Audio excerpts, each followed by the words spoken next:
Jadi kalau Anda sholat kok masih sering salah, dan saya yakin semua orang juga gitu, kalau nggak nabi, nggak wali itu ada ya kesalahan-kesalahan yang tidak fatal-fatal banget, karena ada kebaikan yang Anda lakukan, yaitu ketika Anda dipanggil, Anda istijabah, Anda mengiyakan dengan menghadap.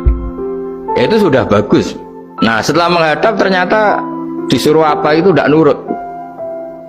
Disuruh apa gak nurut itu satu kesalahan yang tidak mengganggu poin pertama tadi, Anda menghadap. Sehingga banyak cerita di hadis-hadis, ada sahabat yang zaman itu tidak soleh-soleh banget. Zaman itu ketika Nabi, saya ini mau sholat ya Rasulullah, tapi jangan diminta berhenti dari begini-begini. Beliau menyebutkan sekian kemungkaran sahabat tadi.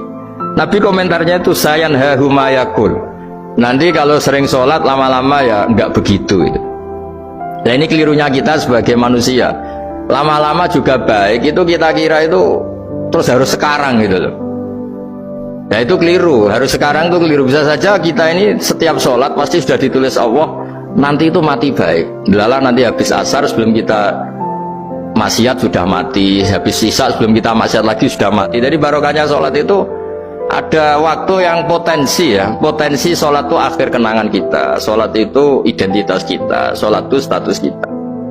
Nah, karena kita sholat itu pakai niat, niat itu komitmen. Sementara kalau Anda maksiat itu tidak pakai niat, karena zallah itu ya ada niat maksiat, tahu-tahu mungkin di bis ketemu orang cantik, terus agak jelalatan, tapi kan tidak niat. Tapi kalau sampai sholat kan datang ke masjid, bayangkan diimami ini, nanti kamu takbir, nanti kamu baca ini, baca ini. Jadi benar-benar komitmen, itu status kita. Kata Said Zabidi disebut mautinuhu wa haqiqatuh. Baiknya umat Islam itu kalau taat itu mautinu, itu alamat resminya, itu statusnya, kata Said Zabidi. Tapi kalau dia maksiat itu zallah itu kepleset. Jadi tidak pernah jadi status kita. Semoga semua maksiat kita ini tidak status tapi zallah. Tapi ketika taat itu status hakikat kita, maka fal'ubudiyah ya haqiqatuh wa mautinuhu wa dzatuh. Ini kata Said Abdul Az-Zabidi pengarang Idkhal. Orang Islam itu orang yang ketika ibadah itu identitasnya betul, ketika ibadah itu Allahu Akbar, dia berharap rahmatnya Allah gini-gini. Nah, ketika salah dia zallah, dia ngantor ya ada niat korupsi, dia ingin memenai negara ini, dia nyai juga gak ingin macam-macam gitu. Ya tapi karena manusia terus ada zallah. Nah, semoga semua kesalahan kita ini zallah itu ya cara Jawa kepleset, tidak mental. Dan semua kebaikan kita ini mental, yaitu kebaikan yang jadi tempat kita, identitas kita, haqiqatu wa mautinuhu wa dzatuh. Tapi jangan pernah berpikir kalau apa artinya sholat kalau kita masih melakukan kemungkaran, itu salah besar. Sholat itu wajib, dengan Anda sholat itu sudah mengurangi kemungkaran Anda, karena Anda tidak melawan ketentuan Allah Ta'ala. Kayak kita orang Indonesia, meskipun kita koruptor, mau jadi KTP Indonesia sudah bagus, kita mau jadi warga Indonesia, meskipun setelah itu kita korupsi dan salah, tapi lumayan mau jadi warga apa? Indonesia. Orang mau sholat artinya dia menstatuskan diri sebagai hamba Allah.